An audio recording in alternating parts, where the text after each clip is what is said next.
Hey guys, so I have a new top 10 list and I'm excited to make it. But first off, I want to show you something that came in the mail today, and it's this thing. And yes, it's here, it's finally here, the Halloween Complete Collection 15 disc deluxe.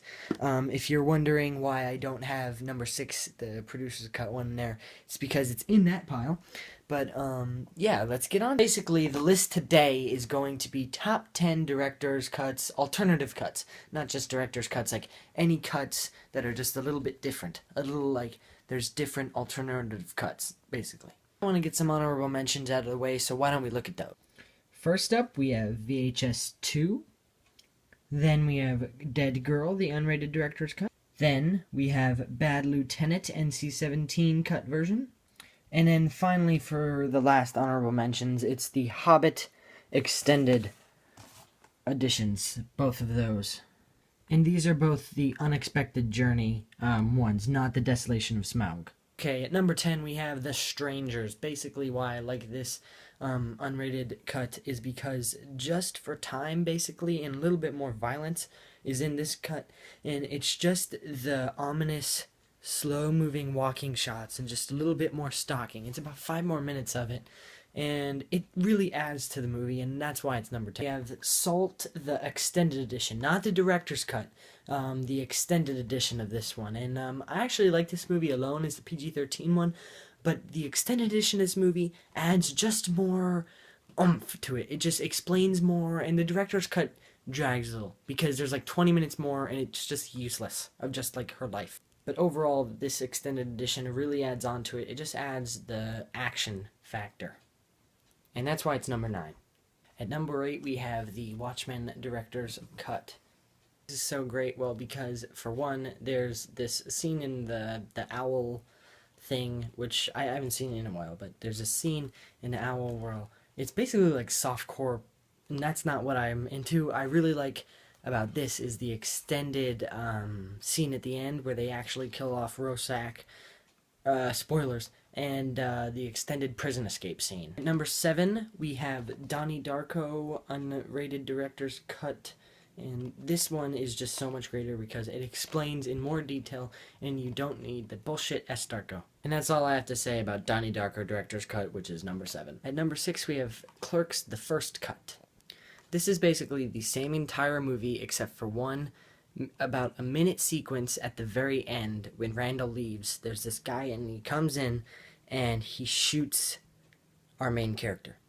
So that means that if they went with this ending, that there would be no Clerks 2, none of Jay and Silent Strike Back, none of that would have happened. I like this movie, this version of the movie a little bit more because it is what the original Kevin Smith directing style was like. How he's going back to that with Red State and Tusk, which were just great movies, but this is kind of how he made movies.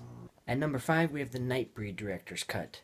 Now, what can I say about this movie that hasn't already been said?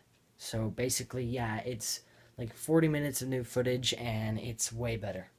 And that's why it's number 5. At number 4, we have the producer's cut of Halloween 666. Yes, I call it Halloween 666 because that will always be the title to me. It's not The Curse of Michael Myers. It's not Halloween 6. It's not Halloween, what was that? The Witch of Michael Myers. Some weird batshit crazy one that was way the fuck out there. But no, this is called Halloween 666, and I love it. More weird old Donald Pleasance, and he will forever be missed as Dr. Loomis.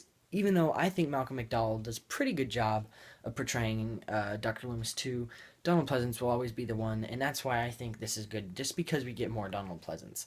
And even with, I think, the extra footage when he goes into the house, it still doesn't explain anything at all. I'm serious, this film doesn't explain, even with the extra, like, 10 minutes. Nothing. At all. And that's why it's number 4. At number 3, we have the Desolation of Smaug Extended Edition. The reason I like this movie better than the theatrical cut is because we just get more Smaug. Enough said. That's why it's number 3. At number 2, we have Silent Night, Deadly Night, original, unrated, fully cut version. Yeah, so basically why I like this so much is even though the quality on the extended edition scenes in this aren't the greatest, they still add a lot to the movie, and this is one of my favorite slashers of all time. It might even be my favorite slasher of all time, besides maybe the next one coming up. But yeah, I just love this movie, and I know the other ones aren't that great, and to be honest, the other ones aren't that great. This movie really shows the potential when you watch this cut of the movie. It's just so much immersive, and it has so much more to offer. And I highly recommend picking this up, and that's why it's number 2. And the number 1 alternative cut movie is Hatchet, unrated director's cut. If you don't know the story behind this, I highly recommend picking this up and listening to the commentary between him, Adam Green, and Kane Hodder. He really goes into detail about what happened with the 2 films and Hatchet 3. We don't get to see on, but when you watch the commentary for that, yeah. But this movie just adds up the gore, and that's why it's so great, because that's what this movie was about, just adding gore. Version in theaters, it would have gotten NC-17, even possibly an X, and that's insane, because our MPAA system is totally screwed up in America right now, and it's bullshit. It's major bullshit, because this should not be rated NC-17 or X. It's not a porno. There's like 3 tits. Are you serious? 3 pairs of tits, and you're gonna get all up in your panties about it? But yeah, it's still a great movie, and that's why it's number 1. So guys, that was my top 10 list for alternative cuts in movies. Hope you like it. See you next time.